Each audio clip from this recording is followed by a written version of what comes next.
This conference will now be recorded. बिस्मिल्लाहिर्रहमानिर्रहीम। अस्सलाम वालेकुम जी, क्या हाल है आप सबका? ठीक है। शुरू अल्लाह के नाम से जो बड़ा मेहरबान और निहायत रहम वाला है। आप सबको SEO एक्सपर्ट्स ट्रेनिंग के इस 21st बैच के यानी 21वें बैच के लेक्चर नंबर 23 में खुश आमदीद कहता हूं और उम्मीद करता हूं कि आप लोगों को प्रीवियस 22 लेक्चर्स तक जो PBN, guest posting, of page SEO में जो है anchor text distribution, branding, social sharing, ये सब जो डिटेल में समझाया, चाहे आधे घंटे का लेक्चर था, चाहे घंटे का लेक्चर था, अपनी तरफ से मैंने कोशिश की कि हर वो टॉपिक कवर कर सकूं जो एक न्यूबी, एक इंटरमीडिएट और एक एक्सपर्ट बंदे को समझना होता है कि ये ऑफ पेज एसईओ में क्या क्या चीजें कवर होती हैं। वो अपनी तरफ से मैंने कोशिश की है। बाकी अब आप लोगों ने साथ साथ जो है वो काम करके मुझे शो करवाना है कि क्या आपको क्या सीखने को मिला, क्या परेशानी हो रही है, क्या इंप्लीमेंट करते हुए आपको इशू फेस करना पड़ रहा है। आज का हमारा जो टॉपिक है वो है basically Google webmaster tools, website recovery. उससे भी ज्यादा इंपॉर्टेंट है actually internal linking, silo structure,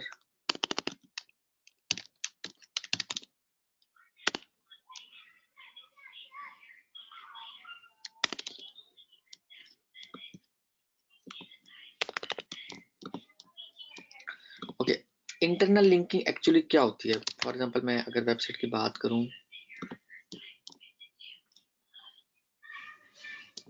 जो हमने इस पे आर्टिकल पब्लिश किया, या मैं imfaisan.com को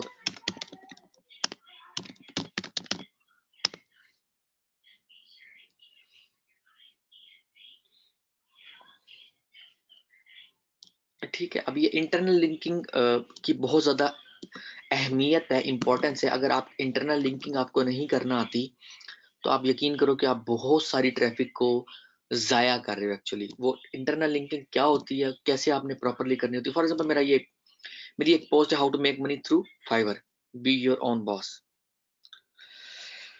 अब मैंने एक्चुअली इस पेज पे फर्दर पेजेस को लिंक देना है। फॉर एग्जांपल मुझे एसईओ ऑडिट पे लिंक देना चाहिए, अपने एसईओ ऑडिट से रेलिवेंट जो है वो पोस्ट का, ठीक है, ये वाला how to become the doctor of your website, इसको मुझे लिंक देना चाहिए इस एसईओ ऑडिट के एंकर टेक्स्ट से एक्चुअली। ठीक हो गया। अच्छा, मैं आप लोगों को ये बताऊं कि इंटरनल लिंकिंग की एसईओ में बहुत ज्यादा इंपॉर्टेंस है कि how Google will crawl and index your pages, ठीक है, एंड देन रैंक। जो जिसको इंटरनल लिंकिंग की समझ आ जाती है, आपने एक आर्टिकल के अंदर अपने पुराने पोस्टों को, पुराने पेजेस को लिंक देना है। फॉर एग्जांपल 3 से 5 या 7 लिंक्स देने हैं। इंटरनल लिंकिंग की सबसे अच्छी मिसाल विकिपीडिया है। आप देखो, एक पेज पे दर्जनों, मेरे ख्याल में 2 दर्जन 3 दर्जन के करीब लिंक होते हैं। फॉर एग्जांपल ये एक पोस्ट मैंने ओपन की, इसके अंदर आप देखोगे ये बैंकॉक, ये किंग विलियम, ठीक है, और मतलब फर्दर जो पेजेस है उनका लिंक दिया हुआ है। इन्होंने अपने ही पेजेस को आपस में लिंक किया हुआ है। इंटरनल लिंकिंग एक्चुअली आपकी वेबसाइट की रैंकिंग बढ़ाती है। इस पेज की तरफ जो लिंक आएंगे, जो बैकलिंक्स बनेंगे, वो फर्दर जिन जिन पेजेस को लिंक दिया हुआ होगा इंटरनली, उनको रैंक करवाने में मदद देते हैं। और 1 वर्ड कीवर्ड रैंक होती हैं, 2 वर्ड कीवर्ड रैंक होती हैं इंटरनल लिंकिंग करने से। और इंटरनल लिंकिंग को मजीद बेहतर बनाने के लिए हम एक प्लगइन इंस्टॉल करते हैं, यार्प, YARPP, ठीक है, या yet another related post plugin. ये मोस्टली जो थीम्स है उनमें आता है ये। ठीक हो गया। जैसे ये मैंने अपने पास रिलेटेड पोस्ट का प्लगइन किया हुआ, अब ये बढ़ा रहा है, लिंक जूस पास हो रहा है। इस पेज की तरफ जो मैं लिंक्स बनाऊंगा उनका फायदा इन पेजेस को भी हो रहा होगा। तो ये एक्चुअली क्या हो रहा है कि इंटरनल लिंकिंग स्ट्रॉन्ग हो रही है एक्चुअली। अच्छा, दूसरा एक और कॉन्सेप्ट है साइलो स्ट्रक्चर का।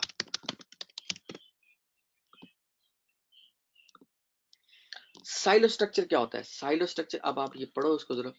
Silo structure is a type of deep site art architecture that I find to be very logical organized. Silo are the basic way to separate your website content into categories. The more topically relevant content you cover is a silo. The more topically relevant your website will be in the eyes of Google. Of course. ठीक है, अब silo structure को समझना है कि silo structure है कैसे। ये एक अच्छे साइलो स्ट्रक्चर की एग्जांपल आप लोग देख लो। फॉर एग्जाम्पल हमारा होम पेज है, होम पेज पे 4 मेन कैटेगरी का लिंक हम डाल देंगे। Driving, putting, golf equipment, pro, golfer's, ठीक है। उसके बाद फर्दर ड्राइविंग के अंदर स्टांस और फर्दर उससे रेलिवेंट, ड्राइविंग से रेलिवेंट पेजेस लिंक्ड होंगे, ठीक है। इसके अंदर इससे रेलिवेंट पेजेस इंडेक्स इंटरलिंक होंगे, इसमें इससे रेलिवेंट, इसमें इससे रेलिवेंट, ठीक है।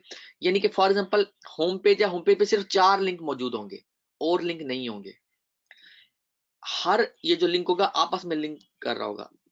ये ड्राइविंग वाला स्टांस को, स्टांस वाला डाउनस्ट्रीम को, इस तरह ये एक दूसरे को लिंक दे रहे होंगे। और ये वाला जो है वो इसको दे रहा होगा, ये वाला इसको भी लिंक दे रहा होगा और ड्राइविंग को भी लिंक दे रहा होगा, ये वाला इसको भी लिंक दे रहा होगा और इसको भी लिंक दे रहा होगा। मतलब ड्राइविंग जो होम पेज पे जिसका लिंक पड़ा हुआ है उसको ये तीनों पेजेस लिंक दे रहे होंगे, और ये एक को लिंक दे रहा होगा, ये आगे 2 को लिंक दे रहा होगा, एक ड्राइविंग को और एक इस वाले को, ये ड्राइविंग को और इस नीचे वाले को, ये ड्राइविंग को, ठीक है। मजीद आर्टिकल होंगे तो इस कैटेगरी के इसके अंदर आएंगे, इस कैटेगरी के होंगे इसके अंदर आएंगे। आपस में इनको लिंक नहीं करना, आपस में इनको लिंक नहीं करना। ये चारों मेन कैटेगरीज जो हैं होम पेज पे लिंक्ड होंगी और कुछ भी नहीं होगा होम पेज के ऊपर, कुछ भी नहीं होगा, कोई रिसेंट पोस्ट कुछ नहीं होगा। इससे अब क्या होगा, अब मैं आपको बताता हूं। अब आपने वेबसाइट रैंक करवानी है अपनी, फॉर एग्जांपल गूगल एडसेंस की एग्जांपल दे रहा हूं। आप 60 to 70% बैकलिंक्स जो बनाओगे वो होम पेज की तरफ बनाओगे, क्योंकि होम पेज पे जितनी भी पोस्टें होंगी वो सब शो होंगी आपको, आपकी वेबसाइट पे शो हो रही होती हैं। अब गूगल जब होम पेज की तरफ सारे लिंक्स जाएंगे, गूगल होम पेज की इंपॉर्टेंस बढ़ा देगा। जब होम पेज की इंपॉर्टेंस बढ़ाएगा, उसमें जो भी लिंक आएगा होम पेज पे नजर आएगा, वो गूगल उसको रैंकिंग देना शुरू कर देगा। और आपने लिंक बनाया होगा होम पेज की तरफ, बट इनर पोस्टें सर्च इंजन में रैंक करना शुरू कर देंगी एक्चुअली।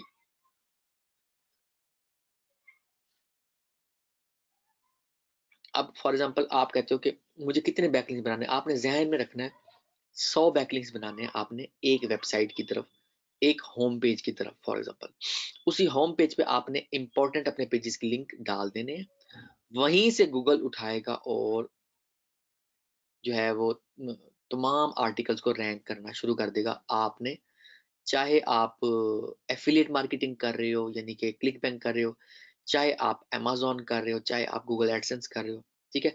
एक तो ये चीज़, दूसरी चीज़ ये कि जब आप एडसेंस की साइट बनाते हो, अब मैं बता इसलिए रहा हूँ कि प्रैक्टिकली आप लोगों ने करना है, ठीक है। अब जो एडसेंस की साइट होगी उसके होम पेज पे हम रीसेंट आर्टिकल शो करवाएंगे, ठीक है। और मैगजीन टाइप एक ऑर्गेनाइज्ड साइट आप लोग लेके चलोगे, जैसे कि मैंने अपनी bookraft.com आप लोगों को दिखाई भी थी। अच्छा, दूसरे नंबर पर जब आप एफिलिएट मार्केटिंग कर रहे होगे लाइक क्लिक बैंक या अमेज़न, तब आप होम पेज पे एक बड़ा article, big article on home page होगा, और फर्दर जो पेजेस होंगे वो आप इंटरनल लिंकिंग भी करके आप उसके जरिए भी उनको लिंक दोगे, प्लस साइड बार में भी आप लिंक दोगे। तो इस तरह जो आपकी साइट्स होंगी उनको आपने ऐसे लेके चलना है रैंकिंग करवाने के लिए। इन जो है ये इश्यूज आपके तब आने थे जब आपने साइट रेडी करनी थी कि अब आप होम पेज पे क्या शो करवाओगे। तो मैंने आपके वो इशू भी सॉल्व कर दिया है। और रैंकिंग के लिए फॉर साइलो स्ट्रक्चर के लिए यार्प प्लगइन और इंटरनल लिंकिंग के लिए भी यार्प प्लगइन बेस्ट है। यार्प प्लगइन आप करोगे और आपका साइलो स्ट्रक्चर ऑटोमेटिकली जो है वो बनने लग जाता है। उसकी वजह ये होती है कि इसमें ऑप्शन होता है related to category, show post related to category, ठीक है। तो ये हमारा साइलो स्ट्रक्चर वाला जो काम है कि हम कैटेगरी से रेलिवेंट पोस्टों को दिखा रहे हैं, तो ये काम आसान हो जाता है। फॉर एग्जांपल आप मेक मनी वाली पोस्ट है तो यहाँ मेक मनी वाली पोस्ट आनी चाहिए, earning method, for example method का कीवर्ड आ रहा है तो वो ऊपर मेथड की वजह से ये इधर शो हो रहा है, ठीक है। अच्छा, ये जितने भी पोस्टें नजर आ रही हैं ये इस कैटेगरी से रेलिवेंट है, मेक मनी की कैटेगरी से रेलिवेंट है ये सारी, ठीक है, इसलिए यहाँ शो हो रही है। यहाँ पर कोई आपको इररेलिवेंट पोस्ट नजर नहीं आएगी, ये रिलेटेड पोस्ट के प्लगइन का कमाल होता है। और ये एक्चुअली साइलो स्ट्रक्चर ही क्रिएट कर रहा है, और आप लोग भी सिंपल तरीके से ऐसे ही जो है वो क्रिएट करोगे जैसे मैंने बताया। आप लोगों को वॉइस स्क्रीन क्लियर है? हाँ जी, वॉइस एंड स्क्रीन क्लियर है?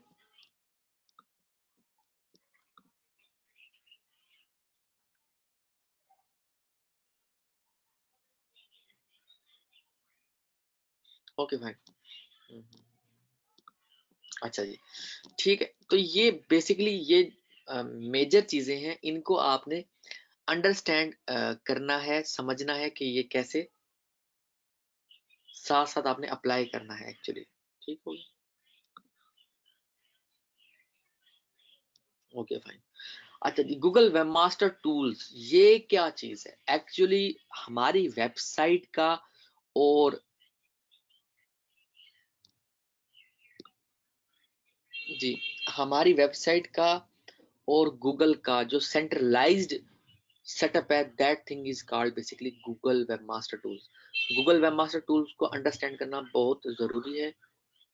अगर आप लोग नहीं करते तो आप याद रखो, आपकी वेबसाइट के बहुत सारे इश्यूज हैं जिसका जो आप कवर नहीं करोगे, और जब आप कवर नहीं करोगे तो डेफिनेट बात है आपकी वेबसाइट की रैंकिंग डाउन हो जाएगी।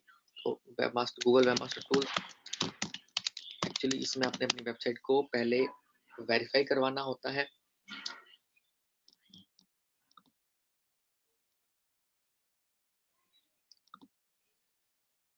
उसके बाद जस्ट मैं अपनी उस अकाउंट को ओपन करूं जिसमें मैंने वेबसाइट को ऐड भी किया हो। ठीक हो गया।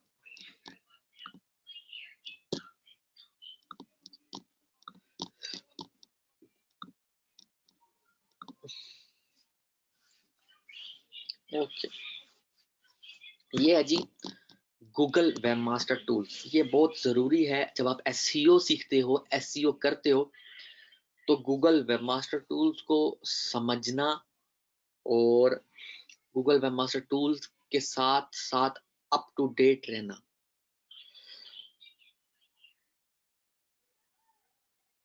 एक्चुअली इसको आप ऐसे कह सकते हो, कनेक्ट रहना बहुत जरूरी है। और इसमें ऐसे आप किसी भी वेबसाइट को नहीं लेके चल सकते, आप जिस वेबसाइट के मालिक होगे आप उसी वेबसाइट को इसमें लेके चलोगे, ठीक है।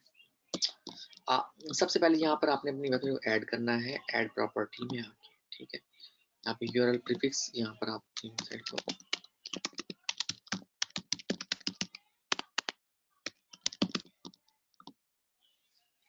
उसके बाद आपने अपनी वेबसाइट को ये फाइल हमने डाउनलोड कर लेनी है, इसको हमने फाइल मैनेजर में के जरिए अपलोड कर लिया,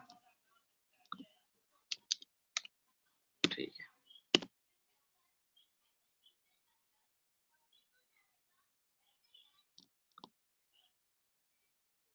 ठीक है, क्लिक अंडरस्कोर एचटीएमएल के फोल्डर में अपलोड, और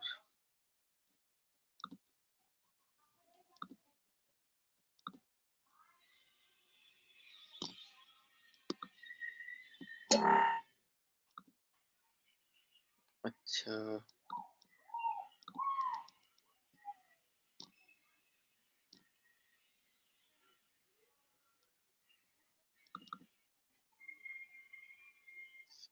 ये हो गई वेरीफाई।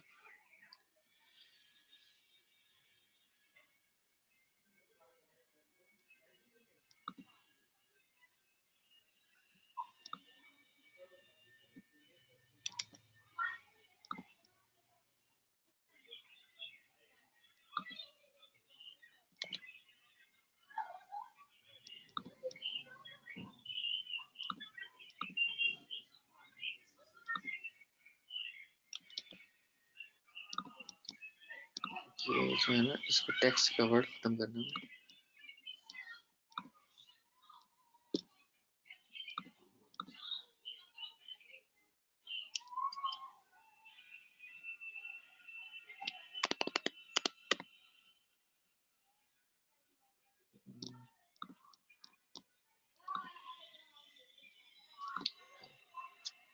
डॉट टीएक्सटी मैंने एंड से खत्म कर दिया, उसको HTML किया, ठीक है। ये हो गया अब वेरीफाई, ठीक है। जब वेरीफाई होती है वेबसाइट, उसके बाद एक्चुअली उसकी फर्दर हम डिटेल्स देख सकते हैं। फॉर एग्जांपल मैं साइट मैप, सबसे पहला काम हमने साइट मैप सबमिट करवाना है, ठीक है। ऐसे सबमिट करवा देना। अब ये साइट मैप अगर आप सबमिट नहीं करवाते तो ये ध्यान में रखना कि आपकी वेबसाइट के जो पेजेस हैं वो प्रॉपरली इंडेक्स नहीं होंगे, जो इश्यूज होंगे उनके बारे में आपको पता नहीं चलेगा। तो आप जो भी वेबसाइट स्टार्ट कर रहे हो, फॉर एग्जांपल गूगल एडसेंस, ये click bank affiliate marketing site, Amazon affiliate marketing site, what जो भी आप साइट स्टार्ट कर रहे हो, उनका ये काम करना बहुत जरूरी है। जैसे मैंने ये एसईटी 21st बैच का जो साइट मैप था वो मैंने सबमिट किया है, ठीक है। अब ये डेली रीड करेगा खुद ब खुद ही गूगल का क्रॉलर, और जो जो पेजेस हमारी वेबसाइट में ऐड होते जाएंगे वो ऑटोमेटिकली साइट मैप के अंदर खुद ही ऐड होंगे, और वहां से गूगल खुद ही पिक करता रहेगा। इट मीन्स कि मुझे अपने, मेरी वेबसाइट में 1000 पेजेस हैं, 1 लाख पेजेस हैं, 1 करोड़ पेजेस हैं, मुझे वन बाय वन गूगल को नोटिफाई करने की जरूरत नहीं है। क्योंकि जो हम साइट मैप बनाते हैं, जो हम वेबमास्टर टूल के अंदर अपनी साइट को ऐड करते हैं, ये हम गूगल को नोटिफिकेशन देने के लिए कर रहे होते हैं कि मेरी वेबसाइट में कोई इशू है तो मुझे बताओ, मेरी वेबसाइट को कोई पेनल्टी लगाई है तो मुझे बताओ, मेरी वेबसाइट की हेल्थ सर्च इंजन के पॉइंट ऑफ व्यू से कमजोर है वो मुझे बताओ। मतलब हम गूगल से राबता रखने के लिए अपनी वेबसाइट के हवाले से वो हम वेबमास्टर टूल्स के जरिए एक्चुअली कनेक्ट होते हैं। और वेबमास्टर टूल का जो कंसेप्ट है, मैं 2005 की आपको हकीकत बता रहा हूँ। तब मैं सोचा करता था कि एक कोई सेंट्रलाइज तरीका हो जिसमें एक ही पेज पे तमाम मैं अपने लिंक्स साइट के डाल दूं और गूगल उसको सारे को क्रॉल कर ले। उसके बाद गूगल स्मार्ट होता गया, ऑटोमेटिकली गूगल के अंदर एम्प्लॉयज जो थे वो ये बात आपस में, उनके जहन में भी यही सेम बात आने लग गई होगी जो मेरे जहन में चल रही थी। इन्होंने फिर सेटअप स्टार्ट कर दिया वेब मास्टर का, तो 2006 या 7 की बात है जब ये लॉन्च हुई ये सारी चीज़ें, और वेबसाइट को इंडेक्स करवाना और आसान से आसान होता गया ये जो साइट मैप का कॉन्सेप्ट था इसके जरिए। तो साइट मैप एक्चुअली हमारे साइट के जो पेजेस होते हैं उनको गूगल में इंडेक्स करवाने के लिए हेल्प करता है, और सिर्फ यही हेल्प नहीं करता। अब आपको मजीद फर्दर इसके फीचर्स बताता चलूं कि ये क्या है। ओवरव्यू में आते हैं तो हमारी वेबसाइट की जो परफॉर्मेंस है क्लिक्स के हवाले से वो शो होती है, कवरेज कोई इशू है तो यहाँ शो होगा, इशू नहीं है तो वो सारे इंडेक्सिंग वगैरह बताएगा, मोबाइल यूजेबिलिटी बता रहा है, उसमें कोई एरर है तो वो बताएगा। मतलब सारी चीजें इसमें आपको ओवरव्यू में बताता चलता है। अब उसके बाद बता रहा है हमारी इस वेबसाइट को जिसको मैंने ऐड किया, जब आप क्लाइंट की साइट पे काम करोगे उसको अपने वेबमास्टर टूल में आप ऐड करोगे, ना कि ये कहोगे कि आप अपने वेबमास्टर टूल का एक्सेस मुझे दे दो, नहीं। आप अपने वेबमास्टर टूल में उसको ऐड करके उसकी फिर परफॉर्मेंस को चेक करोगे, पेनल्टी है तो उसको चेक करोगे। मतलब मुख्तलिफ चीजें वो अपकमिंग डेज में, अपकमिंग लेक्चर में मजीद आप लोगों को पेनल्टी और वेबसाइट रिकवरी के बारे में बताऊंगा। तो जो पेजेस वेबसाइट में मौजूद थे वो यहाँ शो हो रहे हैं। कंट्रीज बताई जा रही है कौन कौन सी कंट्री से यूजर हमारी वेबसाइट पे लास्ट 3 मंथ्स में आ रही है, फिल्टर लगा हुआ है ऑटोमेटिकली कौन कौन से डिवाइसेस से आ रहा है।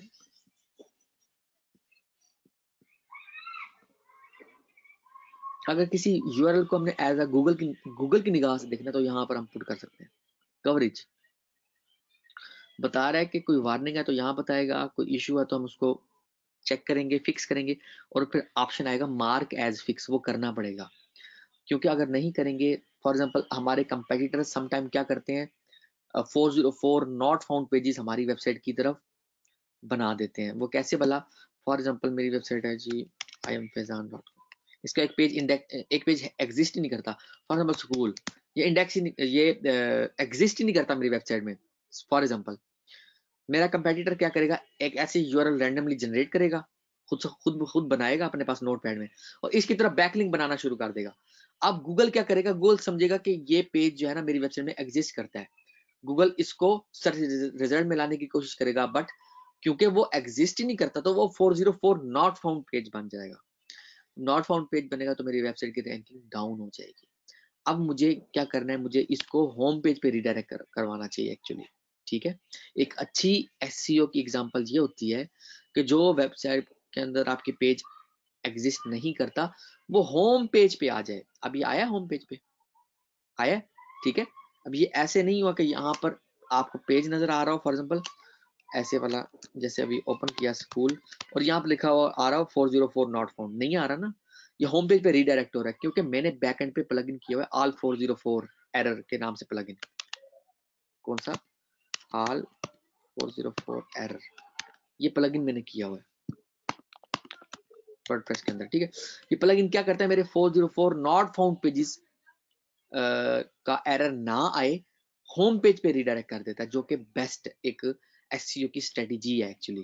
पहली तो बात है, जो पेज, जाहिर सी बात है जो पेज मैंने बनाया ही नहीं है वो तो मुझे पेज क्रिएट करने की जरूरत नहीं थी। हाँ, अगर एक पेज मैंने बनाया था अब वो एग्जिस्ट नहीं करता तो सबसे पहला जो एसईओ का आपका रूल होना चाहिए वो पेज मुझे दोबारा क्रिएट करना चाहिए ताकि 404 नॉट फाउंड वाला एरर खत्म हो जाए। समझ आ रही है? अब उसके बाद एक्चुअली मुझे क्या करना चाहिए कि मार्क एज फिक्स कर देना चाहिए। अच्छा, अगर दूसरे सिनेरियो में जो मेरा कंपेटिटर काम कर रहा है, मेरी टांगे खींच रहा है या मेरी वेबसाइट को रैंकिंग डाउन करने के लिए काम कर रहा है, उसके लिए एक्चुअली मैंने क्या करना था कि मैंने ये जो प्लगइन किया हुआ है ये आप अपनी हर वेबसाइट पे करोगे, ताकि अगर कल कला को कोई आपका कंपेटिटर आपके पीछे पड़ जाता है तो वो 404 पेज शो ना हो गूगल को, वो होम पेज पे रीडायरेक्ट हो जाए और हम पेनल्टी से बच जाएं, गूगल के 404 की पेनल्टी से बच जाए। अच्छा, स्पीड पे भी एक काम कर रहे हैं गूगल है वो,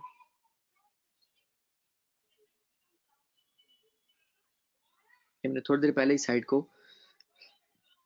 की स्पीड को बढ़ाया। स्पीड बहुत ज्यादा मैटर करती है आपकी वेबसाइट की रैंकिंग में।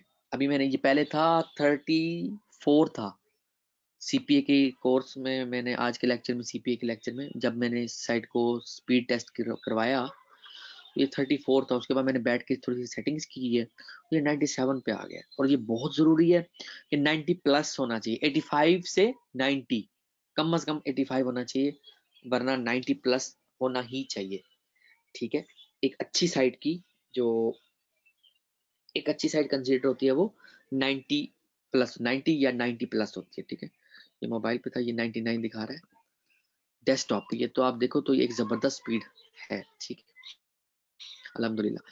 तो ये वेबसाइट की रैंकिंग, आपकी वेबसाइट क्यों गूगल में रैंक करेगी, बहुत सारी बातों की वजह से रैंक करेगी। अब सुन लो मेरी बात, आपकी वेबसाइट का जो डोमेन है वो या ईएमडी होगा या ब्रांड होगा। ठीक है, बट एक कह लो कि प्रीमियम डोमेन आपने लेना है, डॉट कॉम में लेना है और कोई एक्सटेंशन नहीं लेनी। आपने जो अपनी वेबसाइट पे कंटेंट पब्लिश करना है वो किसी के कहने में नहीं आना, कोई टूल से आपने जनरेट नहीं करना कंटेंट, राइटर से लिखवाना है। जो राइटर मैंने आप लोगों को डिटेल दी भी है, फर्दर डिटेल्स भी देता रहूंगा राइटर की आपको, और आर्टिकल्स आप लोग लिखवा सकोगे। ठीक है, उसके अलावा एक नंबर आप लोग लिख लो कि 03454647 131, माजिद अली अब्बासी के नाम से एक पर्सन का नंबर है, ये आपको आर्टिकल्स ये सारे लिखवा कर देगा 300 रुपए में 750 वर्ड्स का आर्टिकल। ठीक है, अच्छा, उसके अलावा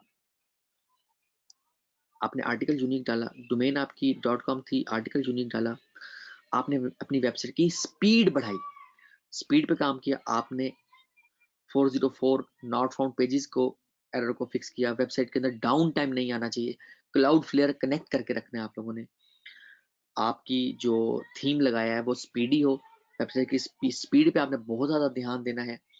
और जो आपने आर्टिकल पब्लिश करने हैं वो वेल रिसर्च आर्टिकल्स, आपने राइटर को जो टॉपिक देना है वो उनकी सर्चेज होनी चाहिए जैसे बताया था आप लोगों को लेक्चर के दौरान।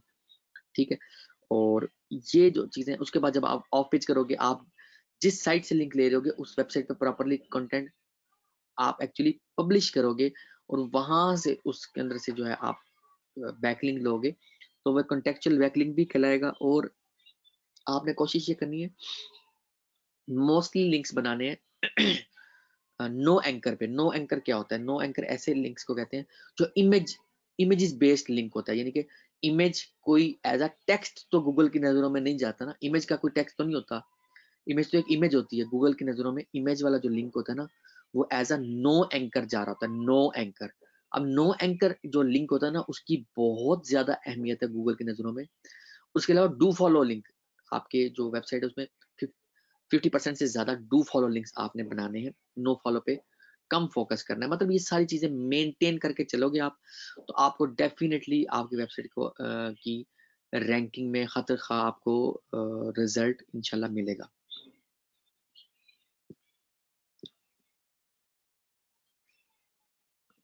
जब भी हमारी वेबसाइट पे कोई मैनुअल एक्शन होगा, कोई कोई गूगल के जो इंजीनियर्स हैं उनको कोई इशू नजर आएगा, किसी ने कंप्लेन की है और वो वाकई डिटेक्ट करेंगे, तो फिर यहाँ पर मैनुअल एक्शन में वो शो होगा। हमारी वेबसाइट अगर कंप्रोमाइज हुई है, हैक हुई है, वट एवर कोई भी इशू है, वो यहाँ पर डिस्प्ले होगा और हमारी वेबसाइट पे ट्रैफिक आना बंद हो जाएगी। इंटरनेशनल टारगेटिंग, इंटरनेशनल टारगेटिंग क्या होता है? इंटरनेशनल टारगेटिंग एक्चुअली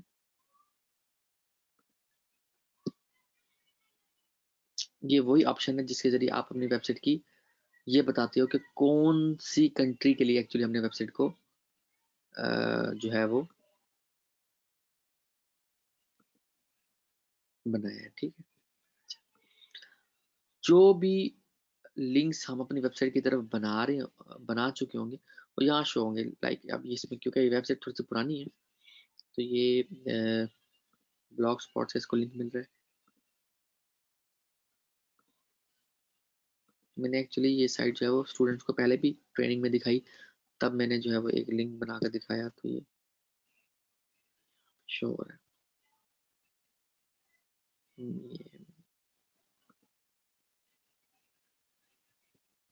ये विकिपीडिया का लिंक था,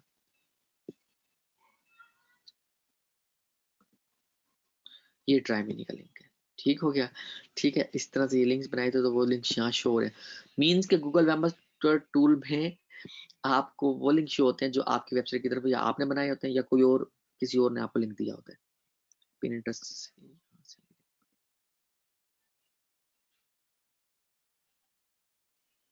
इस पोस्ट से हमें लिंक मिल रहा है तो वो यहाँ पर शो हो रहा है।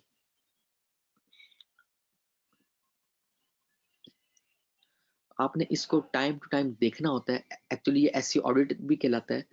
आपने टाइम टू टाइम देखना होता है कि आपकी वेबसाइट की तरफ जो लिंक आ रहे हैं, जिस वेबसाइट को आप रैंक करवा रहे हो, चाहे एक साइट है, चाहे 10 साइट है, चाहे 50 साइट है, उनको जो आप रैंक करवा रहे हो, आपने ये देखना होता है कि उन वेबसाइट की तरफ जो लिंक आ रहे हैं, आया कि वो लिंक कोई स्पैमी, फिशी, चाइनीज, एडल्ट, गेमलिंग इस तरह के तो नहीं है। तो आपने उनको हर रोज, हर हफ्ता, मुसलसल महीना देखते रहना होता है। अगर आप नहीं कर ये चीजें देखते तो आपकी वेबसाइट की रैंकिंग डेफिनेटली डाउन होना शुरू हो जाएगी। ठीक है,